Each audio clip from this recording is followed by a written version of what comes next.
Então, começando hoje nossa primeira live de uma série de lives com o livro Leia Comigo, com o título, né, Leia Comigo, Bert Hellinger. E hoje nós vamos começar com esse livro aqui, ó, Para que o Amor Dê Certo. Então, nós vamos ler junto alguns trechos, outros trechos eu vou explicando para vocês como que funcionam as dinâmicas dos relacionamentos de casais, tá? Então, eu separei alguns trechos que eu quero compartilhar com vocês. Eu dei uma batida aqui. E nós vamos ir lendo e eu vou ir passando o que eu acho mais importante. Claro que não vou ler todo o livro, mas a intenção é ler a maior parte possível, que eu vou fazer 4 lives, sendo hoje, amanhã, quarta não vai ter porque eu tenho aula, quinta-feira e sexta-feira, sempre às 2 horas aqui. As lives elas não vão ficar gravadas, depois eu vou botar elas no YouTube, tá? Então é esse momento aqui que a gente vai conversar sobre o livro. Esse livro aqui, ele é um livro cuja primeira edição dele foi em 2004, tá? E esse livro aqui, ele foi elaborado pelo Hannes Neuhauser, que ele é um psicoterapeuta sistêmico também, e também ele é diretor de cinema. Então ele acompanhou o Bert Hellinger pelas oficinas dos Estados Unidos, na Alemanha, na Áustria e na Suíça, onde o Bert Hellinger fez constelações com 15 casais com dinâmicas diferentes. Então, ao longo de todo o livro, ele foi colocando o que surgia nas dinâmicas desses casais e o que ele ia trabalhando, tá? Então, a gente pode começar pelo próprio título do livro, né? Se a gente pensar assim, ó, para que o amor dê certo, né? Muitas coisas estão por trás de um relacionamento de casal para que eles continuem juntos e esse relacionamento fluindo, né? Não é só o amor que faz com que o casal continue junto, né? Existem, quando a gente for aplicar o pensamento sistêmico e pensar de acordo com as contribuições do Bert Hellinger para a constelação familiar, a gente tem que olhar as dinâmicas que tem atrás do casal. E aí, eu separei alguns trechos que eu vou ir lendo e comentando. Então, se a gente pensar nesse título, em um relacionamento de casal além do amor, muitas outras coisas interferem, né? Se a gente pensar a família de origem de ambos os parceiros e as diversas dinâmicas que se desenrolaram, né, desde a infância, da adolescência, nessa troca aí com os pais primeiro, né, que são os nossos primeiros modelos de relacionamento. Aí depois essa fase que chamamos de primeiro e segundo círculo do amor. Porque o Bert ele também estruturou o seu conhecimento por círculos. Então, o primeiro e o segundo círculo traz então a questão da gestação, do nascimento, da infância, da adolescência. E o que acontece quando a gente não está bem resolvido com esses 2 primeiros círculos? O terceiro círculo seria o relacionamento com as outras pessoas, né? Então, a gente vai para esse terceiro ciclo com algumas defasagens, sempre olhando para o que faltou aqui atrás, o que não foi incluído. Essa é a fase que chamamos de primeiro e segundo círculo do amor ou a esfera doméstica. E aqui já começa alguns desafios na relação do casal, porque muitos de nós vamos para um relacionamento a partir de emoções não resolvidas aqui na esfera. E aí no relacionamento de casal, onde as trocas devem ser equilibradas, né? Entre os 2 adultos que estão ali se relacionando, as pessoas estão querendo receber do parceiro. Então a gente vai querendo receber do nosso parceiro tudo aquilo que a gente não recebeu lá no relacionamento com o pai e com a mãe. Eu já vou mostrar aqui numa dinâmica com os meus bonequinhos aqui, vou explicar um pouco mais fundo essa falta aí que às vezes a pessoa vai fazendo projeções e querendo coisas no casamento, né? Coisas que ela deveria já ter resolvido antes de iniciar uma relação. Também interfere no relacionamento do casal todos os relacionamentos anteriores, sejam namorados, noivos, outros casamentos, ou os filhos que tiveram dessas relações e às vezes até mesmo abortos que se teve com um relacionamento anterior, né? E o Bert Hellinger, então, ele observou que as 3 forças do amor que regem o relacionamento na família, elas também regem o relacionamento de um casal, tá? E aí, eu tenho uma professora, o nome dela é Cris, e ela costuma falar que quando a gente vai para um relacionamento, a gente não vai zerado. Normalmente a gente carrega 3 sacolas, tá? Que a gente carrega uma bagagem junto. A primeira sacola, então, seria a sacola das projeções e idealizações, aquilo que a gente projeta no parceiro, aquela nossa imagem que a gente tem daquela primeira fase da paixão, que é ele que vai, ou ela, né, é que vai resolver tudo daquela relação. E daí também teria a sacola da família de origem, que é ali onde estão os nossos modelos de relacionamento. E também tem a sacola das relações anteriores, que é isso aqui que eu falei. Tudo que foi vivido na história passada dos relacionamentos, eles fazem parte.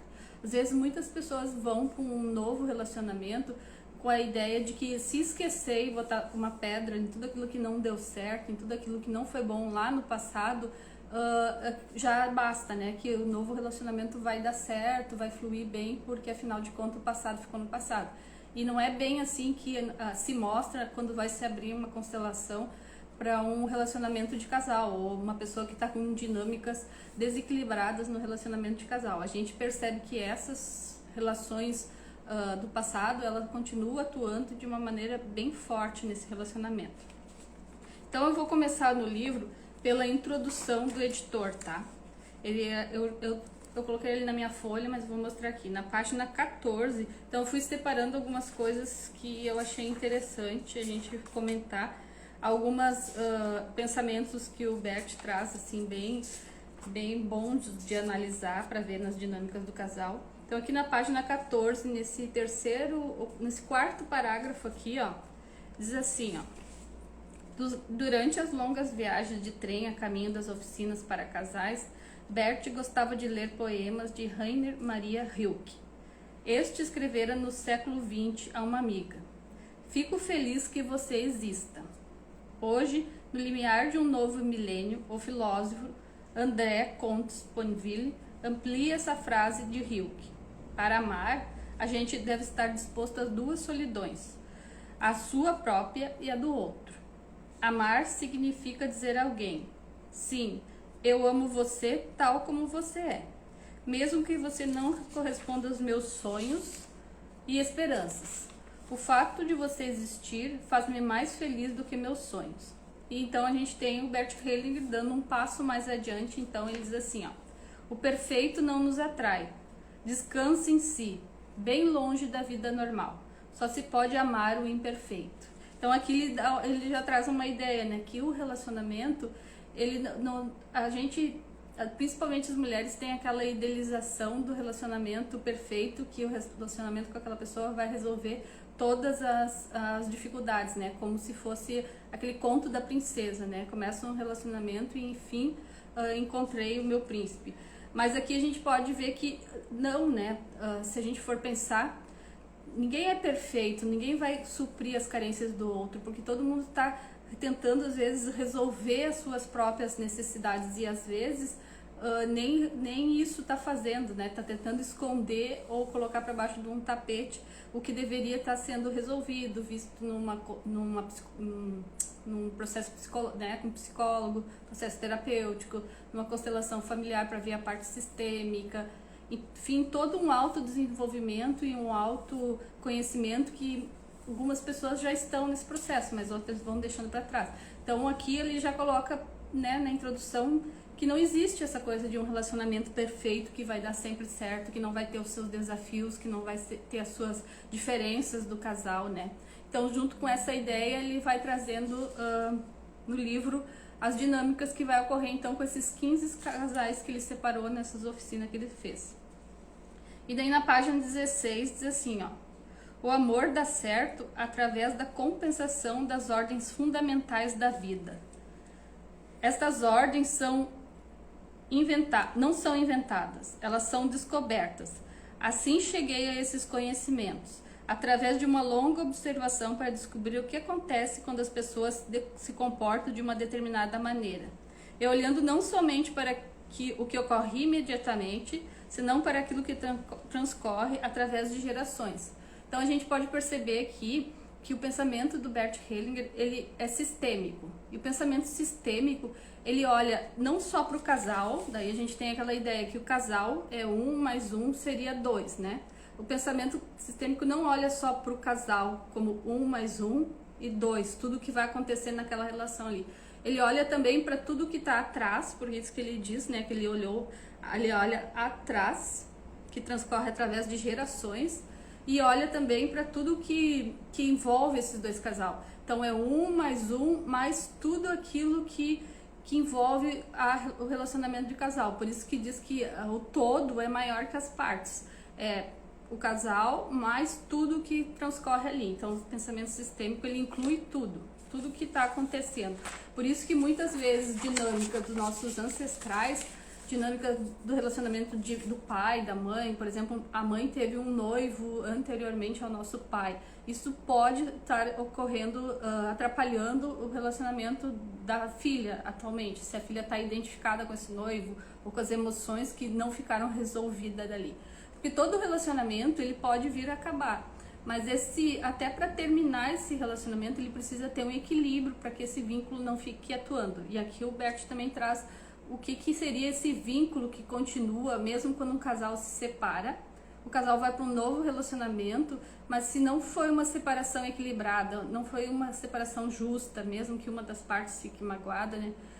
Mas se foi uma constelação que causou dor, que foi feita de uma maneira inconsequente, essas dores, esses movimentos feitos lá atrás, ele pode influenciar no relacionamento de agora, tá?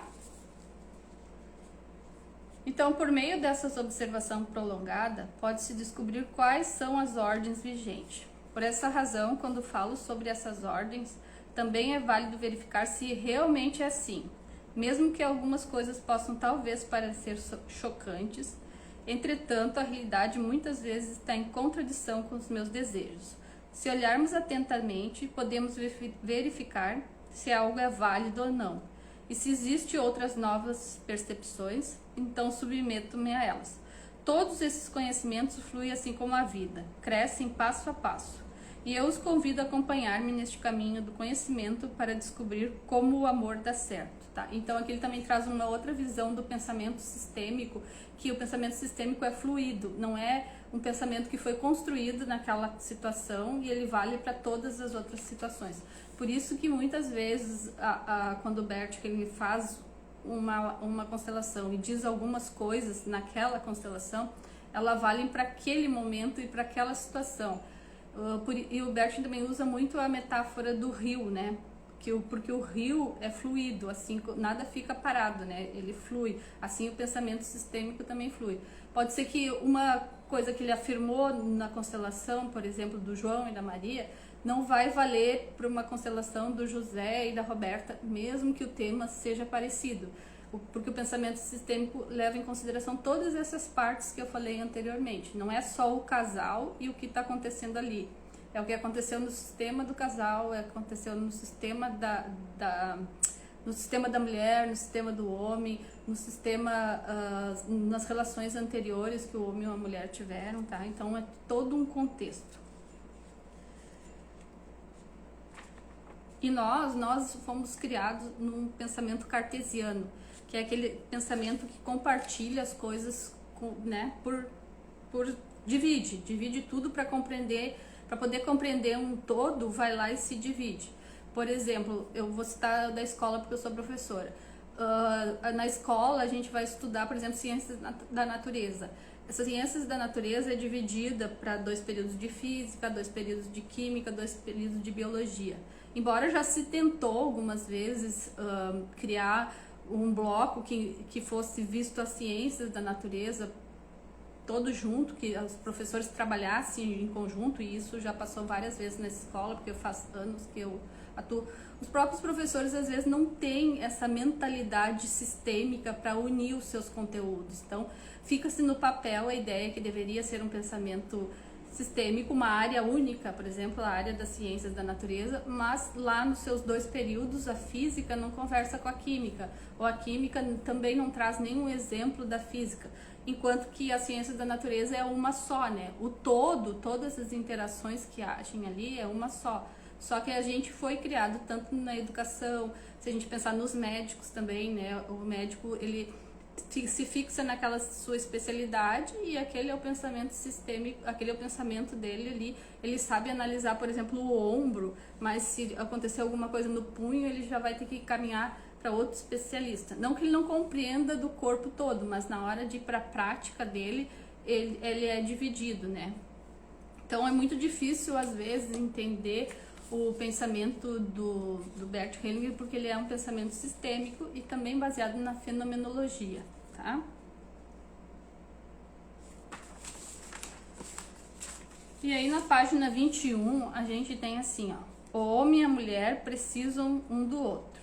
Para que o relacionamento de casal dê certo, o homem precisa ser um homem e a mulher precisa ser uma mulher e permanecer uma mulher. Bom, isso aqui parece, quando a gente lê, parece ser uma sentença, assim, uma frase óbvia, né? Como assim, se é um relacionamento de um homem e uma mulher. Até mesmo nos outros relacionamentos, um sempre vai assumir a polaridade masculina e outro sempre vai assumir a polaridade feminina. Mas se for um homem e uma mulher, que o pensamento do Bert Hellinger sempre se volta para o relacionamento do homem e da mulher, porque ele pensa no sistema familiar, né? No sistema que vai gerar o filho e as novas gerações que virão e as antepassadas. Então vamos supor no relacionamento de um homem e uma mulher. Para que esse relacionamento dê certo, a mulher precisa ficar na esfera feminina, que é a esfera mais passiva, mais amorosa, mais acolhedora, devagar, né? Mas o homem precisa ficar na esfera mais masculina, que é aquela esfera de batalha, de dinâmica, de ir atrás, de conquista.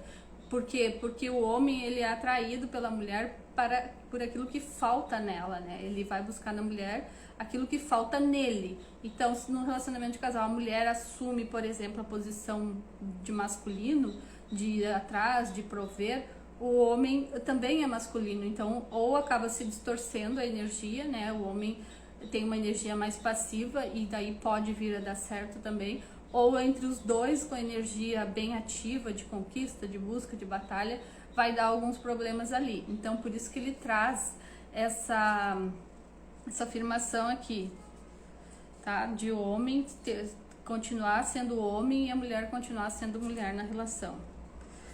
Só que aqui, e aí, outra dinâmica que também pode acontecer é de o casal ele ir para a relação querendo receber do parceiro, por exemplo, o homem receber da mulher tudo aquilo que não foi integrado ou não foi recebido dos pais, e a mulher querer receber do homem aquilo que ela não recebeu dos pais.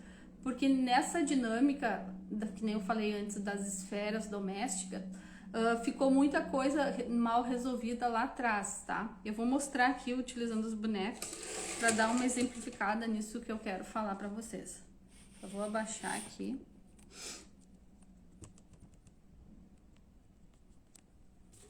Acho que aqui vai dar.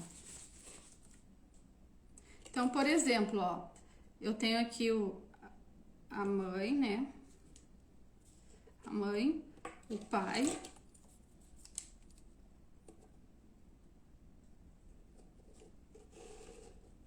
aqui. E eu tenho a criança, tá? A criança nasce aqui com todas as suas necessidades para ser preenchida, né? Necessidade de atenção, de alimentação, de carinho, de segurança. E se a gente pensar na criança, a criança, ela é insatisfeita, né? Ela é insatisfeita e a necessidade dela, ela muda rapidamente. Ela precisa além da presença física, ela precisa da presença emocional, do envolvimento aqui para que ela seja nutrida nas suas necessidades.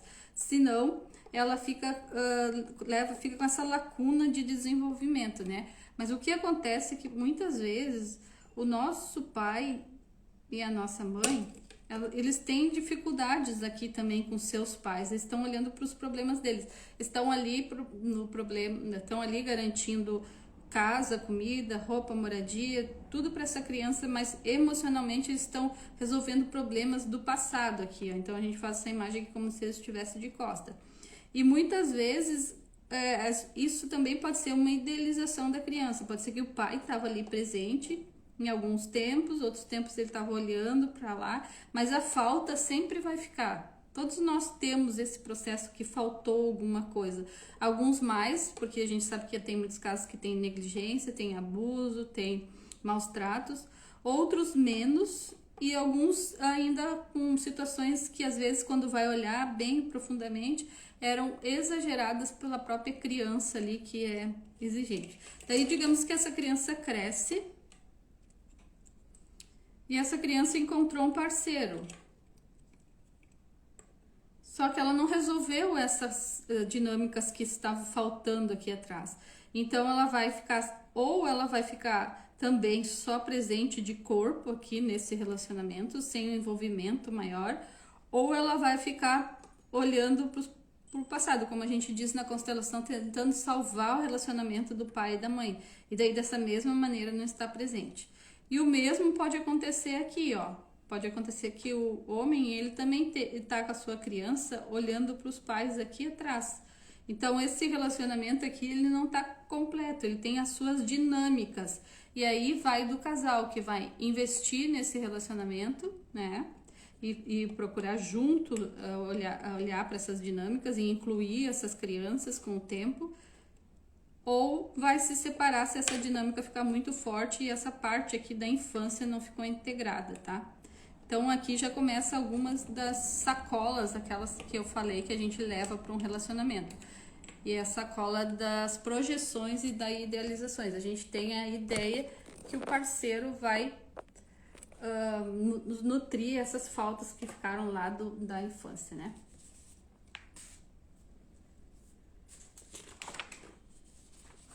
E para quem tá começando ou para quem quer aprofundar, porque a gente sabe que a gente faz constelação, faz um processo psicoterapêutico, vai incluindo essas nossas partes, mas a gente sabe que isso é um processo que precisa aprofundamento e precisa estudo, né? Então eu indico esse livro aqui, ó, é um livrinho bem simples de ler, que é do Juan Garriga, Onde Estão as Moedas?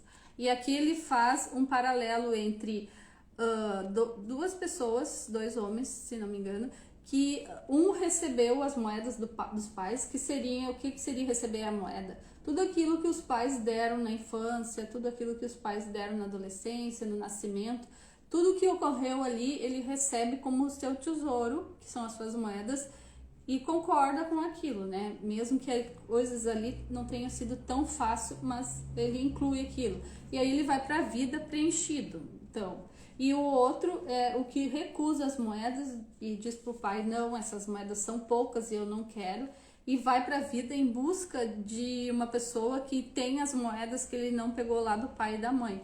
É bem legal o livrinho, daí ele primeiro traz o conto e depois ele fala dessas dinâmicas sistêmicas, tá? É bem interessante o livro. Tá, e aí continuando aqui na leitura do Para que o Amor Dê Certo, do Bert Hellinger, na página 22, ele fala do vínculo e suas consequências. O que gera um vínculo num casal, né? Porque a gente diz assim que mesmo se separando às vezes e indo para um novo relacionamento, ficou aquele vínculo lá atrás com o parceiro anterior ou com a parceira anterior. Então aqui ele traz uma ideia do que gera esse vínculo, né? Então diz assim, ó: por isso, quando um homem toma uma mulher como sua esposa e a mulher toma o homem como marido, consumam o amor como um homem e uma mulher. Então, esse consumo o amor é a sexualidade, tá? Sempre que tem a sexualidade envolvida, tem aquele ato de entrega, de amor, de parceria, né? Sempre que tiver isso, criou-se um vínculo entre os parceiros, tá? Se esse vínculo é mais tempo que você está envolvida com aquela pessoa, que você está fazendo trocas com aquela pessoa, mais forte é esse vínculo e mais duradouro ele é, tá? Então, essa consumação do amor tem um profundo efeito na alma, porque se a gente pensar, o amor, essa consumação, essa sexualidade, ela é que leva a vida adiante, né? Porque ali no ato sexual, na entrega de dois casais, de um homem e de uma mulher, né, de duas pessoas, nessa entrega aí é que existe a possibilidade de gerar a vida. Já que a constelação familiar olha sempre para as relações entre os casais e entre os sistemas, se o sistema continua ou não, quais os enredos do sistema. Então esse momento aqui, esse ato sexual seria o ato que mais vai levar adiante essa vida, né? Mais vai fazer a vida fluir. E se a gente pensar em toda a natureza, em tudo que acontece à nossa volta também, né? Tudo é um movimento de criação e de morte, criação, morte e ir para frente, continuar nesse movimento. Então, por isso a sexualidade ela gera vínculo entre duas pessoas. mesmo que seja um namoro, mesmo que seja um noivado, mesmo que seja um casamento, houve ali um envolvimento, né, com esse cunho aí que eu falei da sexualidade. Então, o vínculo, ele é diferente do amor, porque o vínculo, mesmo que você não ame e tenha essa troca com o parceiro, você está vinculado a ele. Então, o vínculo é uma cola, e essa cola, como diz uma professora minha, ela é, ou a gente pensa que ela é uma cola, ou elas são fios invisíveis que uniu essas duas pessoas ali durante o tempo que elas se relacionaram. Então, vamos supor que você conhece lá um parceiro, né? Eu vou pegar meus bonequinhos aqui para demonstrar. E vai se relacionar com ele, vai ter trocas aqui durante o tempo que vocês ficar junto. Então é como se cada vez que vocês fizessem essas trocas, estivessem juntos, vivendo as coisas da vida, se relacionando, tendo sexualidade, vai gerando um vínculo entre vocês, e esses fios vão, é como se fossem uns fios invisíveis que vão atuando aqui, ó, entre vocês. Então, o que que acontece? Se separou, mas essa separação teve algumas dores, foi feita de uma maneira desequilibrada, e quanto mais rejeição tem aqui nessa separação, quanto mais raiva, mais forte esse vínculo, ó. Você fica vinculada a seu parceiro, mesmo que vá ter outros parceiros aqui na frente. Mas esses fios que estão o vínculo, eles seriam os fios invisíveis que nos unem às pessoas que a gente se relaciona. E às vezes também eles nos unem, às vezes não sempre, eles nos unem a nossos familiares, a nossos antepassados, avós, bisavós. Por isso que às vezes, mesmo sem conhecer um avô, um bisavô, uma bisavó, a gente pode repetir o padrão, porque quando a gente nasce, o padrão dele. Porque quando a gente nasceu naquela família, a gente já se vinculou, tá? Conectada a eles com esses fios, tá? Então esse é o vínculo mais forte, assim, entre duas pessoas num relacionamento, seria a sexualidade, tá? E ela é mais forte que o amor, porque às vezes o amor acaba, as pessoas deixam de se gostar, cada uma começa um novo relacionamento, mas aquele vínculo ali atuou. Não dá pra dizer assim que tive um relacionamento primeiro e depois foi pro segundo. O primeiro não existe mais, o primeiro não faz parte mais da minha vida. Não, faz. Tudo que você viveu ali, todas as histórias, elas pertencem e continuam atuando. E quanto mais negação, mais exclusão desse relacionamento, se ele não for bom, e aí a pessoa acha que só esqueço aquele relacionamento lá atrás e tá tudo certo, eu vou ir para esse novo relacionamento e vou me dar bem aqui. Não, quanto mais exclusão tem lá, mais fica atuando esse vínculo. Ele traz até uns exemplos aqui que depois eu vou ler, que vocês vão entender melhor. Então, o vínculo é diferente do amor. O vínculo ele vem do instinto. Ele é instintivo, né? A pessoa, ela gosta da outra, ela tem trocas com a outra, ela criou o vínculo. Aqui no relacionamento de casal, a consumação do amor é a sexualidade, né? E essa troca íntima entre duas pessoas que geram vínculo, apesar de muitas vezes o amor de um segundo e um terceiro relacionamento ser maior. Então, o primeiro vínculo é o mais forte, porque foi aquele primeiro que tu vai começar um relacionamento de alma aberta, como se diz, né? Se apaixona, se entrega. Então, aquele primeiro vínculo entre duas pessoas foi o maior. Aí a pessoa vai para um outro relacionamento, mesmo que nesse outro relacionamento tenha um amor maior, o vínculo é menor. Porque a pessoa, ela já vai meio que se protegendo no outro relacionamento, né? Ela já vai meio como se a gente diz assim, com o pé no freio. Porque o primeiro não deu certo, o primeiro teve isso, teve aquilo, então não vou me entregar tanto. E aí isso dificulta um pouco mais o vínculo do segundo, do terceiro. Então, se tu tem um quarto relacionamento, o vínculo no quarto relacionamento é menor. É mais fácil interromper o quarto relacionamento do que o primeiro, muitas vezes. Então, continuando no livro, na página 22, eu destaquei assim, um exemplo que ele dá dessas pessoas que têm um número maior de relacionamento. Certa vez, alguém me disse que procurava um relacionamento firme e duradouro.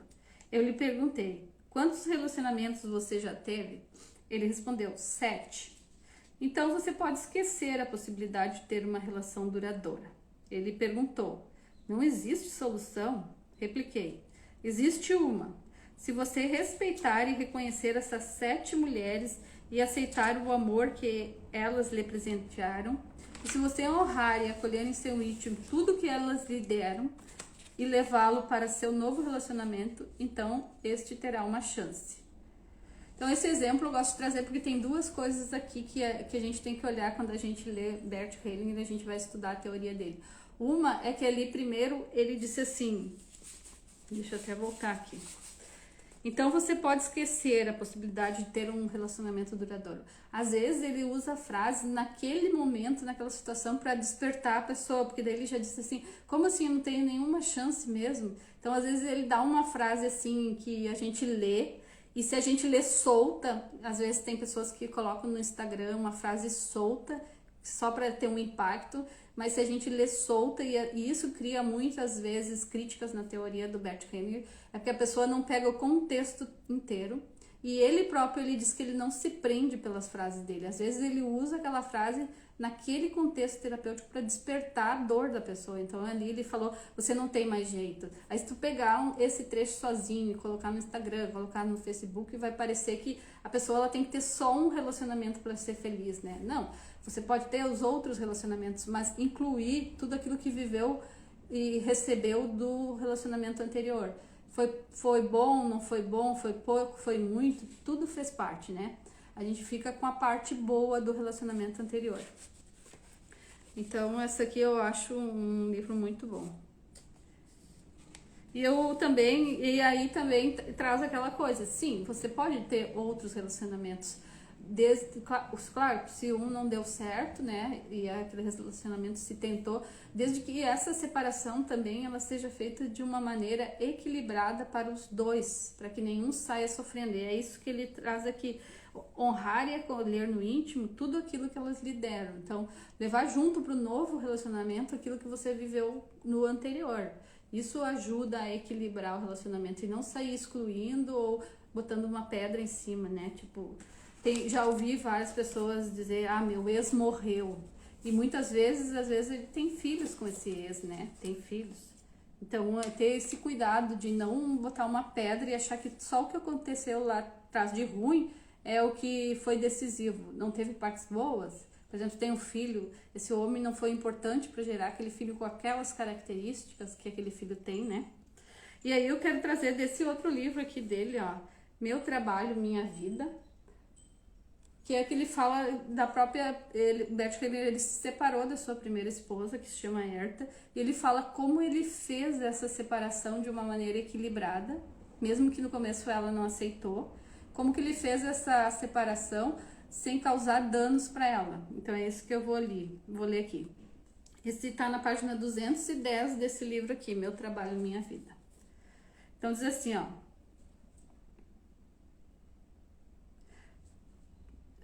Ele fala um pouquinho mais adiante assim, ó. Que ele se separou da sua esposa Herta. Contudo, eu senti que tinha uma obrigação em relação a ela. Por muitos anos, ela havia me prestado um trabalho pesado, cuidado das obrigações cotidianas e sido uma companheira fiel.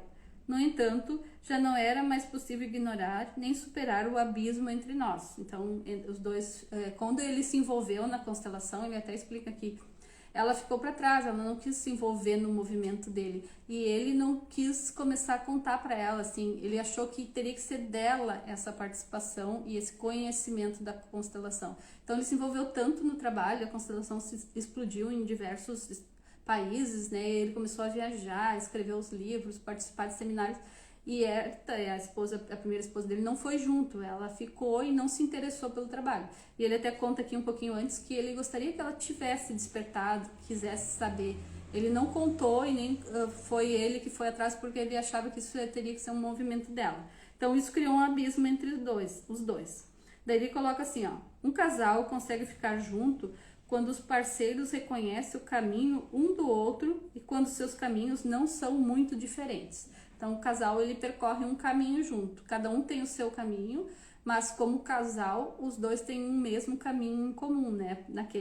Porque o casal, ele é considerado uma terceira força, né? A gente tem o homem, a mulher, com seus planos, com seus projetos, mas também tem o casamento ou aquela relação dos dois junto ali também como um terceiro caminho que tem que ser olhado e incluído, né? Então, quando as direções se afastam a ponto de uma similaridade ser questionada, a separação pode ser necessária, pelo bem da fidelidade à própria essência e à própria determinação. Nos últimos dias de 2001, tomei uma decisão. Iria me separar de Herta. Comuniquei-lhe o fato e ela ficou profundamente abalada. O rompimento é doloroso, sobretudo em um relacionamento. É especialmente doloroso quando ocorre de repente, como um copo cheio que estamos para beber escapa de nossa mão ou dela é arrancado e estilhaçado no chão.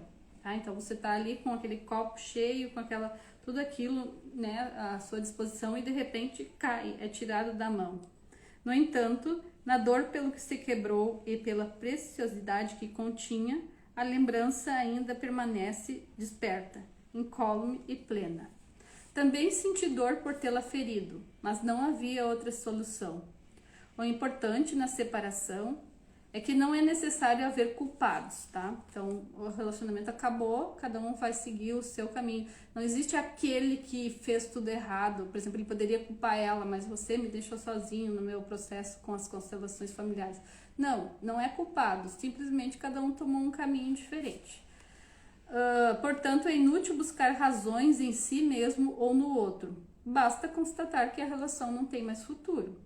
Em geral, as razões apresentadas são pretextos e não satisfazem a complexidade dos processos e das respectivas lealdades.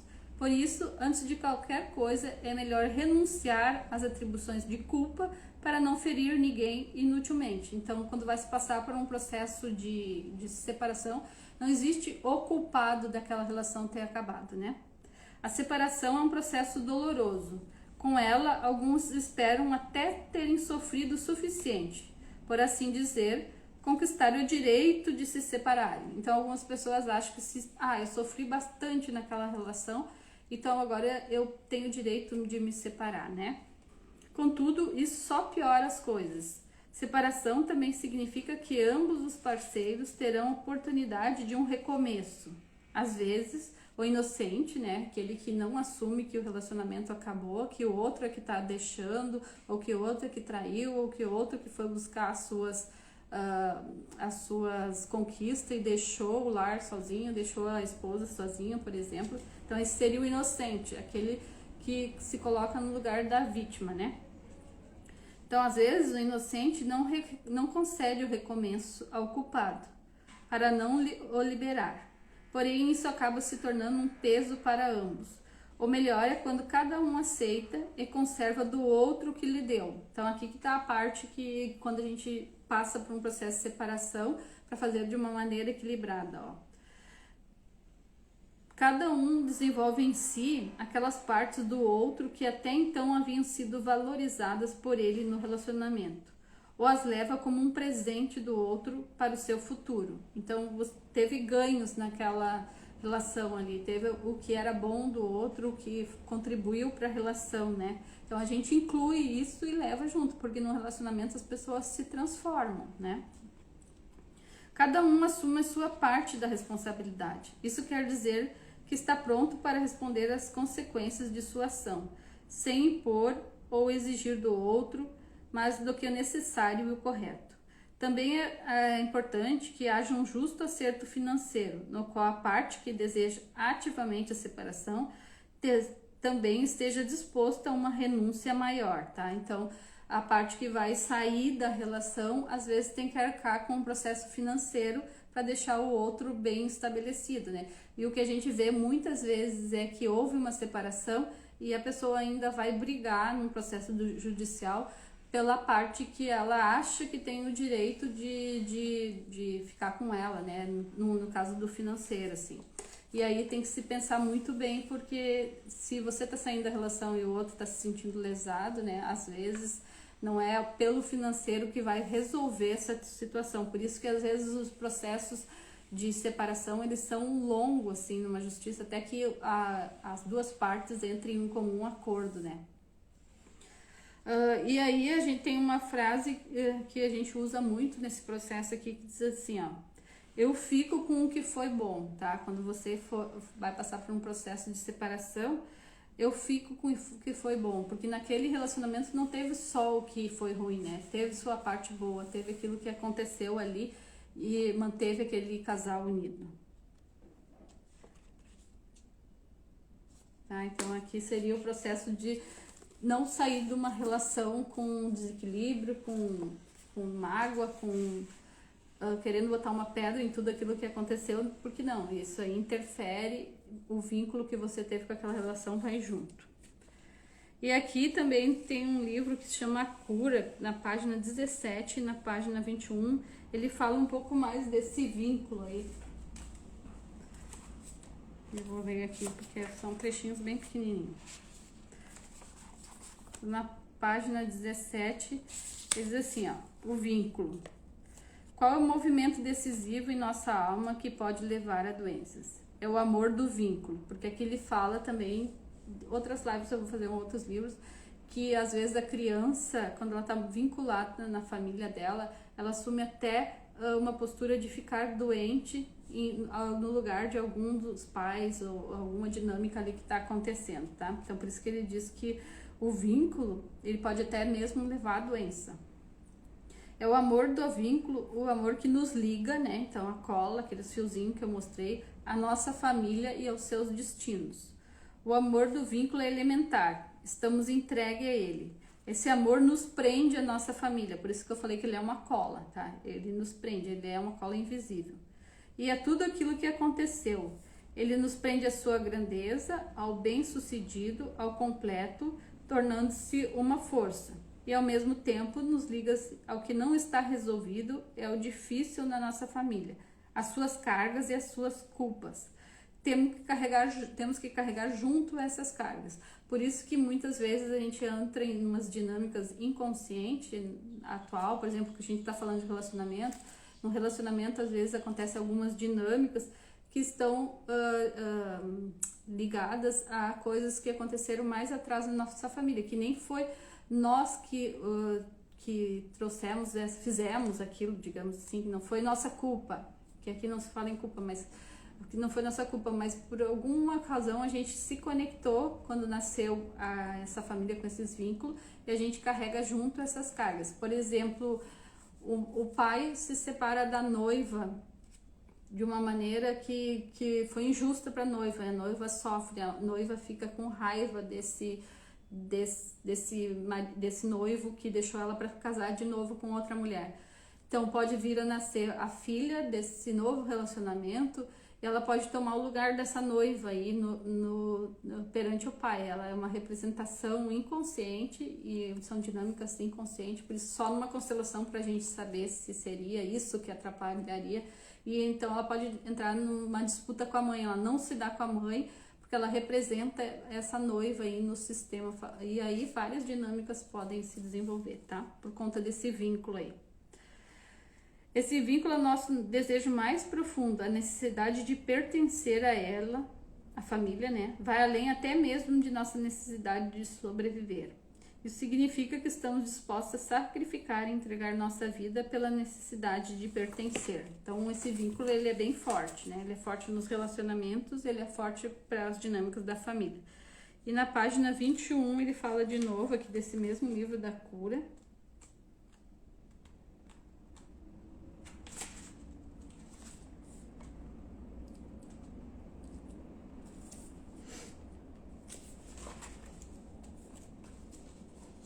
Ele fala da alma e do espírito, que eu gosto dessa parte aqui, para entender um pouco mais.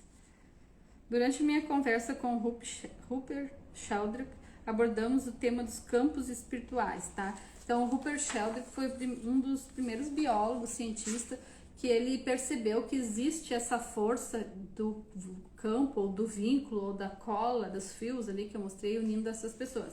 Antigamente ele era chamado de campos espirituais ou campos morfogenéticos, tá? Ele disse que no início do século XX, diversos filósofos na Alemanha observaram em diferentes áreas da vida a atuação de uma alma coletiva. Então é quando a gente nascesse, a gente faz parte daquela alma coletiva. Tem a alma coletiva, às vezes, de vários grupos, né? Tem a alma coletiva do país, tem a alma coletiva da cidade onde a gente mora, mas também tem a alma coletiva da família da gente. Então, do contrário, não seria possível explicar diversos fenômenos que ocorrem em nosso mundo. Nesse sentido, falamos também de uma alma mundial. Uma vez que a palavra alma possui muita associação com as concepções religiosas, ela foi substituída pelo termo campo. Então, por isso que a gente tem o campo espiritual, que é esse campo que se criou ali através dos vínculos que eu mostrei para vocês lá quando a gente está... Por exemplo, tem o campo espiritual do casal, que se criou um campo entre os dois através do vínculo que eles têm. Tá? Então, esse é um outro nome que pode dar para esse vínculo, essa cola que une as pessoas.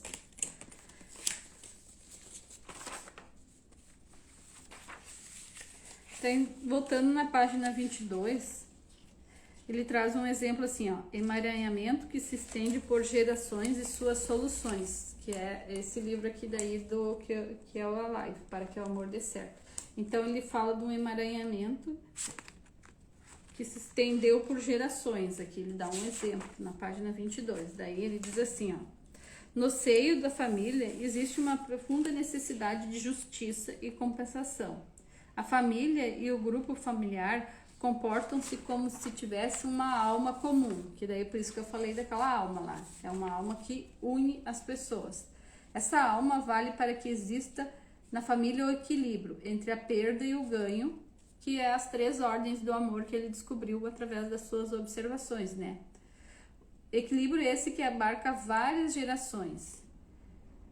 E aí pode ser na família, na geração do pai, do avô, do bisavô. Por exemplo, se uma mulher se separou levianamente da sua... Se um homem se separou levianamente da sua primeira mulher, ferindo, essa mulher tem raiva dele. Ele talvez passe pela experiência de que a filha do segundo matrimônio fique com raiva e que tenha uma relação a ele, os mesmos sentimentos da primeira mulher. Então aqui ele está dando um exemplo de uma descompensação sistêmica que passou de geração. Ele cita o pai, mas poderia também ser do avô, pode ser uma noiva do avô, um noivo da avó, tá? A solução seria esse homem dizer internamente para essa primeira mulher, tá? E isso que as constelações familiares elas trazem. A dinâmica, ela é feita interna, não precisa outra pessoa estar presente. Porque se você muda a sua imagem interna daquela situação, por ressonância e pelas nossas concepções, o jeito de olhar, o jeito de agir, a outra pessoa também vai mudar, mesmo que ela não esteja presente. Então, no caso, a filha, ela também vai sentir que a imagem interna do pai pela primeira noiva mudou, então ela também vai mudar o comportamento. Então, é ressonante e um vai atingir do outro, porque, como a gente falou, é uma alma comum. Mudou uma coisa, um ponto nessa alma, vai reverberando naqueles fiozinhos ali que eu mostrei.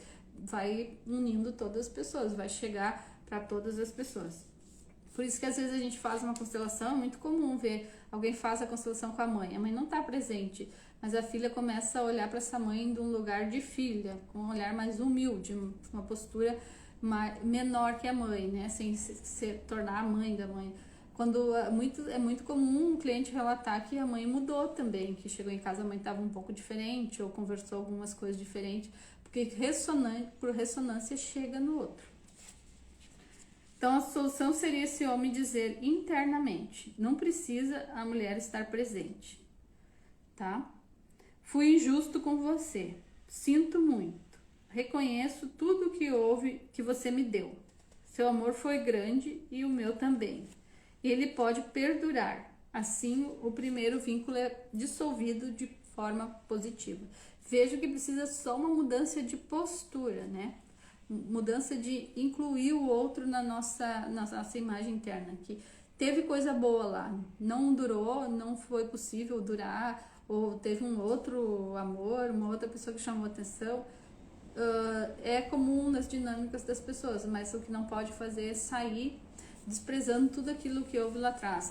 Por exemplo, eu poderia ter uma postura, eu larguei a minha noiva porque nós não dava mais certo, não era bom o suficiente, mas teve partes boas, né? Então tem que incluir isso também. E mesmo as não tão boas te ajudaram a ser esse homem melhor para essa nova relação, né? Então tudo compõe, tudo faz parte.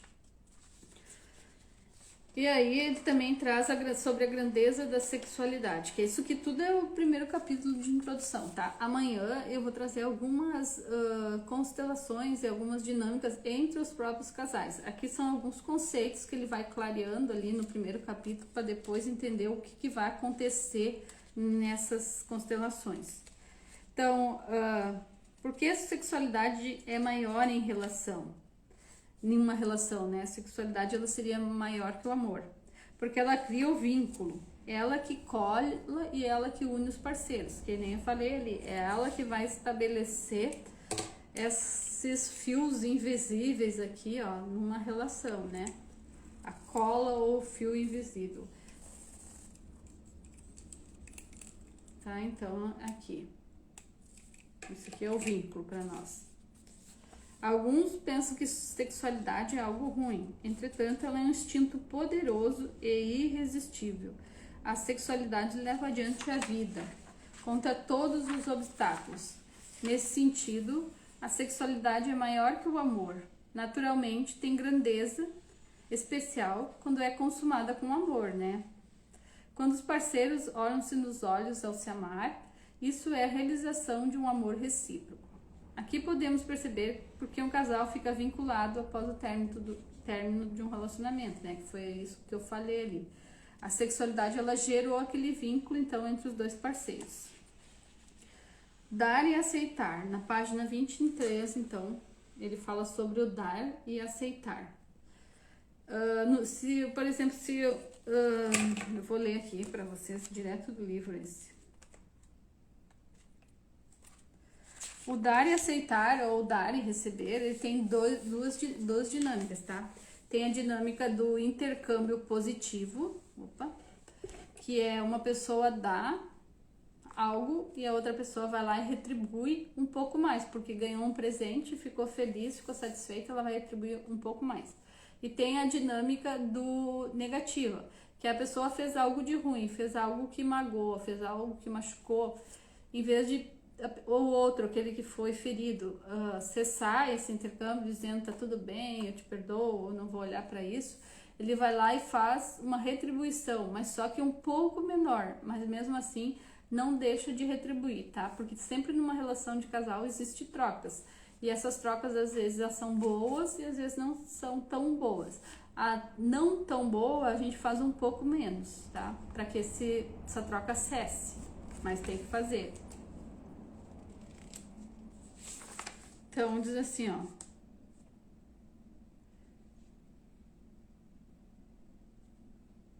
Quando um homem e uma mulher que estão vinculados um ao outro por meio da consumação do amor se separam e procuram encontrar outro parceiro, vão logo perceber que o vínculo com o segundo não é o mesmo com o primeiro, porque o vínculo continua atuando. Por isso, o sentimento de dor e culpa na separação de um segundo parceiro é menor, o de um terceiro menor ainda, e a partir do quarto quase não se causa dor, por causa daquilo que eu falei, a pessoa já vai protegida para os próximos relacionamentos, né?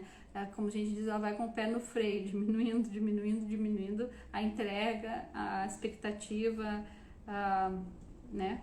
Vai diminuindo, porque já teve outros relacionamentos, já vai com mais dor também, porque teve outros relacionamentos que não deram certo.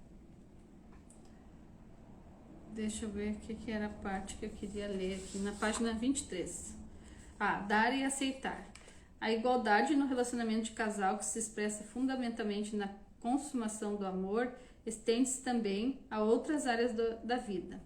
O relacionamento de casal obtém bom resultado através da constante equiparação entre o dar e o aceitar ligado ao amor. Exemplo: um homem dá um presente à sua mulher porque a ama. Então, logo lhe entrega o presente e encontra-se em posição superior, né? Porque ele deu o presente, foi ele que fez a primeira ação. Ele é o que dá e a mulher é a que recebe. Mas agora ela sente-se na obrigação em relação ao homem porque recebeu.